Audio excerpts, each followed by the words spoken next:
Bienvenue à tous, c'est parti pour l'analyse. Commençons par Bitcoin. Alors, je vous ai fait une analyse plus détaillée un peu plus tôt dans la semaine, donc allez la voir, elle est encore d'actualité.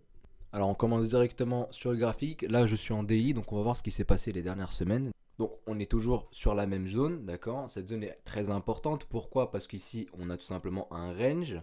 On est dedans depuis maintenant presque une vingtaine de jours ici.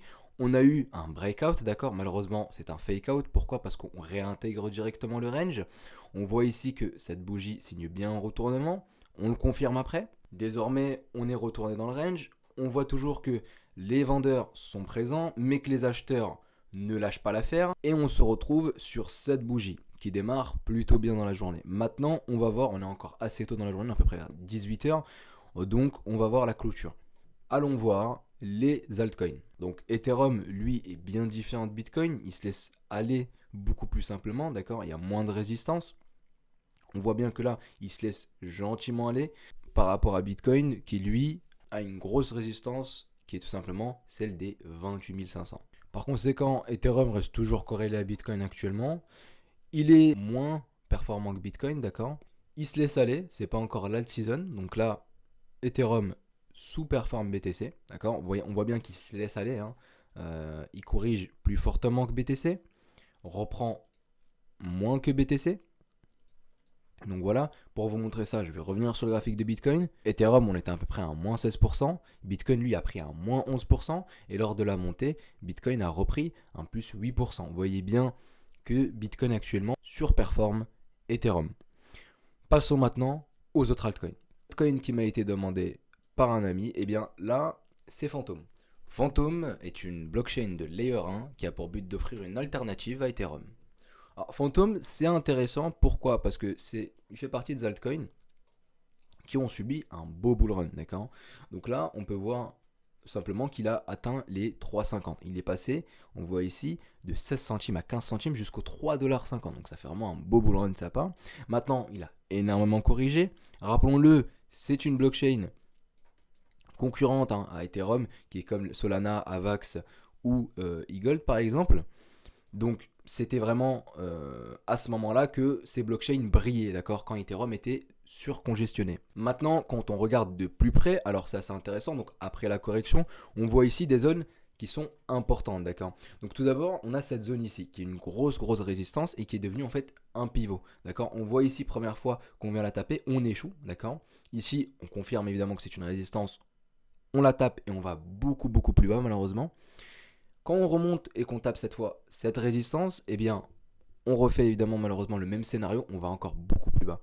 Et on voit ici que cette zone qui était un support à certains moments, comme ici et ici, hein, est devenue une résistance. Malheureusement ici c'est une zone toujours de pivot, d'accord? Donc là c'était devenu une résistance. Et bien ce qui s'est passé, c'est qu'ici du coup c'est devenu une résistance vu qu'on s'est installé en dessous de cette zone.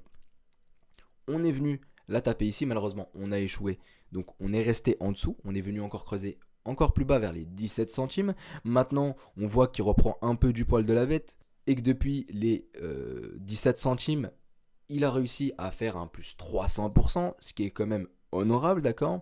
On voit bien que il réussit à passer cette résistance et il vient même s'appuyer dessus avant de démarrer. C'est vraiment propre, d'accord.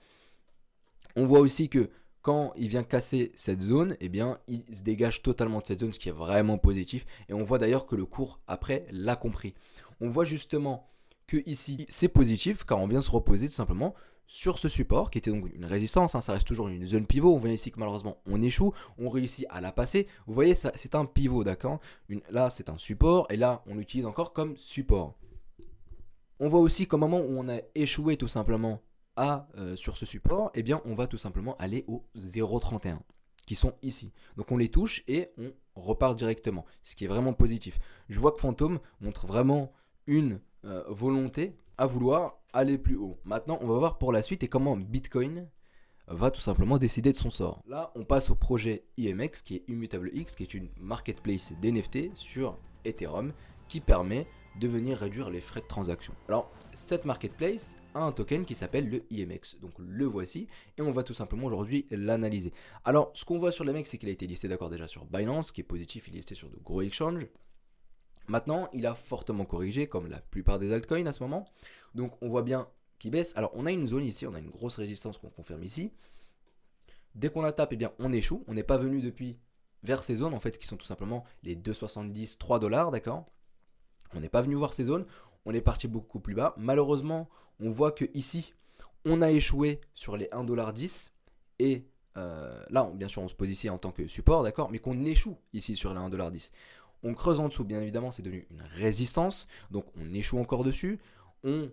Ici, qui est donc un support, on vient tout simplement presque ranger, hein. On est comme ça pendant pas mal de durée. On voit toujours que ce support reste quand même très important, hein. Malheureusement, cette fois, quand on échoue dessus, ce support qui est juste en dessous ne tient pas le coup et on creuse beaucoup plus bas. Ce qui était d'ailleurs des bons niveaux pour recharger sur Immutable X. Bien sûr, c'était vraiment difficile à prévoir. Donc voilà. Maintenant, on a une reprise de Immutable X. On voit que depuis les plus bas, il a quand même plutôt bien performé. Si je pars au plus haut, jusqu'à un plus de 300%, d'accord, ce qui est toujours honorable. Maintenant, il le fait proprement. Sa montée est vraiment propre. Pourquoi? Parce qu'on vient tout simplement, avant de démarrer la hausse, on vient se poser sur ce support. Alors, malheureusement, on vient de dessiner tout simplement une épaule, tête-épaule. On la voit ici, l'épaule, d'accord, la tête et l'épaule derrière, et on échoue. C'est une figure assez négative, d'accord. Maintenant, on voit que Immutable X résiste, hein. Il y a quand même cette grosse zone, hein. Vous voyez bien que c'est toujours très important en fait de se passer de ce genre de résistance. Par contre, si on arrive à se passer de cette résistance, alors c'est vraiment, vraiment positif sur Immutable X. Pourquoi? Parce que il n'y a tout simplement plus aucune zone ici qui peut nous empêcher de monter. On peut tout simplement faire quelque chose de ce type. Donc voilà, pour Immutable X. Gardons quand même en tête que Bitcoin va décider de son sort. Passons désormais à un token qui m'intéresse énormément, qui est Illuvium. Alors il est en rapport avec le gaming, un triple A, hein, d'accord, un gros jeu gaming qui va sortir. Donc c'est leur token tout simplement. Donc on va voir aujourd'hui, on va l'analyser. Ce token a pris très très cher, hein, vous pouvez le voir, hein. Il était un ATH à plus de 2000$, hein. Non, pas plus de 2000$ exactement, je vais vous dire. Il était à 1925$ à peu près. Eh bien, on voit qu'ici, c'était tout simplement pendant le bull run, d'accord. Bon, tout allait bien. Malheureusement, le token échoue à garder ses prix d'entrée et va creuser en fait de plus en plus bas. Alors quand c'est comme ça, en fait, vous n'avez pas de porte d'entrée. Voilà, c'est très très simple. Il n'y a aucune porte d'entrée. Pourquoi? Parce que tout simplement, vous risquez de jouer au casino à vouloir rentrer dans ce genre de mouvement. Parce qu'en fait, le cours ne reste pas longtemps et ne vous donne aucun signe qui veut rester à ces niveaux. À chaque fois, on vient creuser plus bas. À chaque fois, on vient creuser plus bas. Et à un moment, comment on reconnaît que les niveaux commencent à stabiliser et que le prix a envie de rester vers ces zones? Eh bien, on regarde combien de temps les acheteurs et les vendeurs se mettent d'accord. On voit que ici, donc ça c'est les zones où il ne faut pas acheter, hein. On voit qu'en à peine 30 jours, une décision est prise, on va plus bas. On voit qu'ici, en à peine 17 jours, on va plus bas. On voit qu'ici, ça commence à être un peu plus intéressant. En une quarantaine de jours, on voit malheureusement qu'on échoue quand même.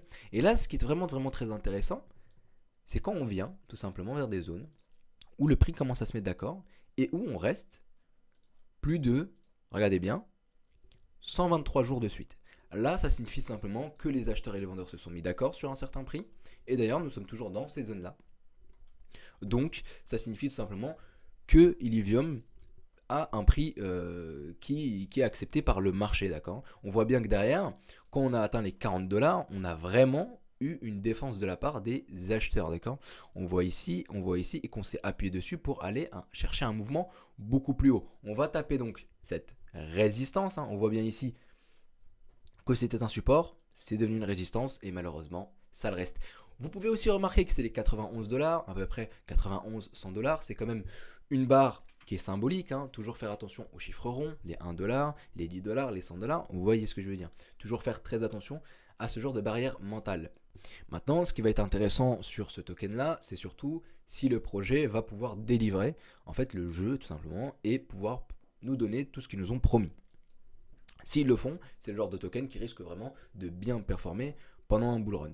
Donc voilà, le projet a encore le temps de développer son jeu vidéo pour 2024-2025, vous le savez, là on va avoir un gros bull run. Alors, nous sommes actuellement sur le link, alors ça c'est l'analyse bonus, d'accord. Et je vais vous la mettre parce que le link, je l'aime bien au final. Ah, il me fait rire, pourquoi? Parce que je plains les holders de link, bientôt ils vont fêter leur anniversaire, vous allez comprendre. Et bien, pendant le bull run, on voit que Link a plutôt bien performé, d'accord. Il est passé de 5$ à peu près, on voit que là, il était vraiment à 1,06$, etc. Si on va vraiment chercher en mars 2019, On était à 50 centimes. Mais en tout cas, je vais chercher un peu plus haut. Donc disons 2021, à peu près voilà, mars 2021, donc la crise Covid, un Bitcoin à 4000, je rappelle, etc. Donc on a eu un Chainlink à 2 dollars. On voit qu'après, pendant le bull run, il a vraiment bien performé. Il est monté jusqu'aux 54 dollars. Maintenant, il a énormément corrigé. Mais regardez, quelque chose d'intéressant. On consolide et actuellement, en fait, les vendeurs et les acheteurs se sont mis d'accord sur un prix. Malheureusement, on est sur un range, d'accord? Mais pas un range anodin. Ce range dure maintenant depuis un an. Pardon, pas un an, 350 jours.